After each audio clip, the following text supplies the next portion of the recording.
দেখছেন এখন সংবাদ 24, সাথে আছি আমি অহনা।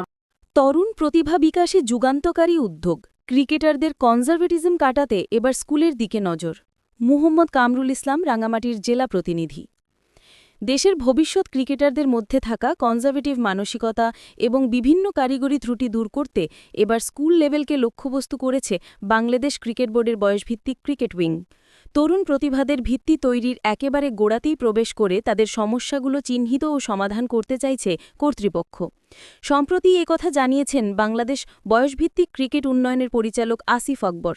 ক্রিকেটারদের সহজাত প্রতিভা থাকলেও একটা নির্দিষ্ট বয়সের পর তাদের মধ্যে আউট অফ দ্য বক্স চিন্তা করার বা সাহসী শট খেলার প্রবণতা কমে আসে।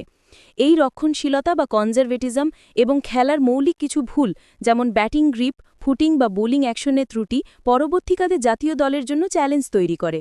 বয়সভিত্তিক ক্রিকেটের উন্নতির দায়িত্বে থাকা আসিফ আকবর মনে করেন, এই সমস্যাগুলো মূলত প্রাথমিক ধাপ থেকেই তৈরি হয়, তাই এর সমাধানে এবার সরাসরি স্কুল পর্যায়ের ক্রিকেট কোচিং এবং প্রশিক্ষণের দিকে দৃষ্টি দেওয়া হচ্ছে। আসিফ আকবরের মন্তব্য, আমরা দেখছি অনেক প্রতিভাবান ক্রিকেটারের মধ্যেও একটা কনজারভেটিভ ভাব আছে। বড় শট খেলতে তারা ভয় পায় বা নতুন কিছু করতে দ্বিধা করে। পাশাপাশি কিছু বেসিক সমস্যাও থেকে যায়। এই সমস্যাগুলো বয়সভিত্তিক ধাপ পেরোনোর পর সমাধান করা কঠিন।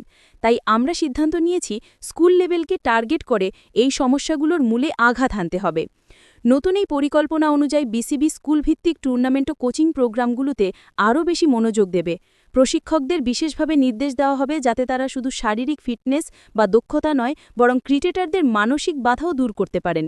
বিশেষ করে আক্রমণাত্মক মানসিকতা এবং সঠিক সিদ্ধান্ত নেওয়ার ক্ষমতা বাড়াতে ছোটবেলা থেকেই বিশেষ প্রশিক্ষণ দেওয়া হবে। বিশেষজ্ঞরা মনে করছেন, বিসিবির এই যুগোপযোগী পদক্ষেপ দীর্ঘমেয়াদী বাংলাদেশের ক্রিকেটে সাহসী এবং ত্রুটিমুক্ত খেলোয়াড়দের একটি শক্তিশালী তৈরি করতে সাহায্য করবে, যা বিশ্ব ক্রিকেটে দেশের ভাবমূর্তিকে আরও উজ্জ্বল করবে। ভুলে যাবে তো এখন তোমাদের এজ লেভেলে খেলতে হলে কি কি জিনিস লাগে, কি কি জিনিস শর্টেজ, আমি বুঝি, কারণ আমি এজ লেভেল থেকে আসছি। আমরা এক সময় মিনারেল ওয়াটার পাইতাম না, মিনারেল ওয়াটার ছিল না আমাদের, এখন তো মিনারেল ওয়াটার পাওয়া যায়। আমরা নীল বালতিতে পানি লাল মগ দিয়ে সরায় ঘাস সরায় খেতাম। তো সুতরাং ওই অভাবগুলি, ওই ঢাকা কীভাবে যাইতে হবে, কোথায় কোন বাসায় থাকতে হবে, কোন ক্লাবে থাকতে হবে, এগুলো আমি জানি। আমি যা শুনতে চাইলাম যে ব্যাপারগুলি কি, আমি জানি তোমাদের কি সমস্যা, এই সমস্যাটা আমাদেরও ছিল, যেহেতু আমরা খেলে আসছি এজ লেভেল। তো আশা করছি এগুলো ব্যবস্থা গ্রহণ করা হবে খুব দ্রুততম সময়ে। আমি আমাদের কাউন্সিলর মহোদয়কে, সাহাদ ভাইকে বলবো যে দ্রুততম সময়ে এগুলো সর্ট আউট করে যত দ্রুত পারা যায়